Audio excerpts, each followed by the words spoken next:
नमस्कार. 25 मिनिटं 50 बातम्या या बुलेटिनमध्ये आपल्या सगळ्यांचं स्वागत. वेगवान स्वरूपातल्या बातम्या आपण बघणार आहोत, पण त्याआधी एक महत्त्वाची बातमी बघूयात.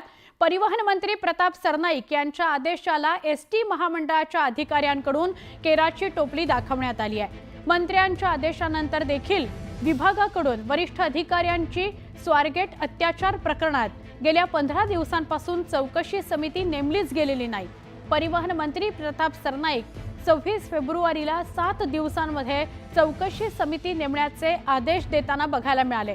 मात्र ना कोणती चौकशी समिती नेमली गेली आहे, ना 8 पैकी एकाही महाव्यवस्थापकाने घटनास्थळाला भेट दिलेली आहे.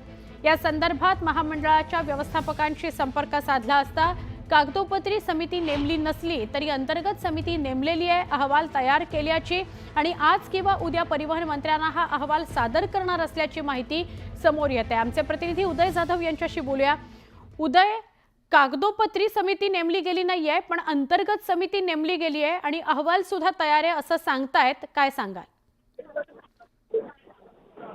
सुवर्ण, आपण पाहिलेले आहे की पुणे शहरातील स्वारगेट बस डेपोमध्ये जो प्रकार घडलेला आहे त्यामुळे संपूर्ण महाराष्ट्रामध्ये संतापाची लाट उसळली होती. या संदर्भात वरिष्ठ अधिकाऱ्यांनी आणि परिवहन मंत्र्यांनी देखील या संदर्भात तात्काळ आदेश देऊन याची चौकशीचे आदेश दिले गेले होते. मात्र हे चौकशीचे आदेश फक्त कागदी घोडे असल्याचं दिसून आलेलं आहे. त्यामुळे आपण पाहतोय गेल्या 15 दिवसांपासून चौकशी समिती जी आहे तीच नेमली गेली नाहीये. परिवहन मंत्री प्रताप सरनाईक यांनी त्या संदर्भात आदेश दिले होते. मात्र जे प्रशासकीय अधिकारी आहेत ते मात्र कुठेतरी मुजोर झाल्याचं आपल्याला एकूण पाहायला मिळत आहे.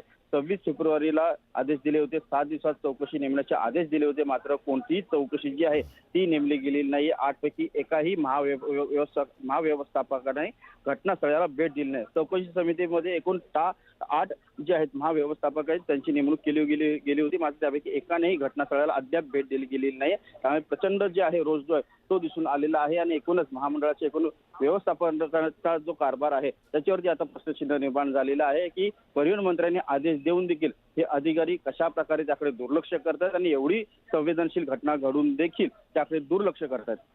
नक्की. धन्यवाद उदय, माहिती दिल्याबद्दल.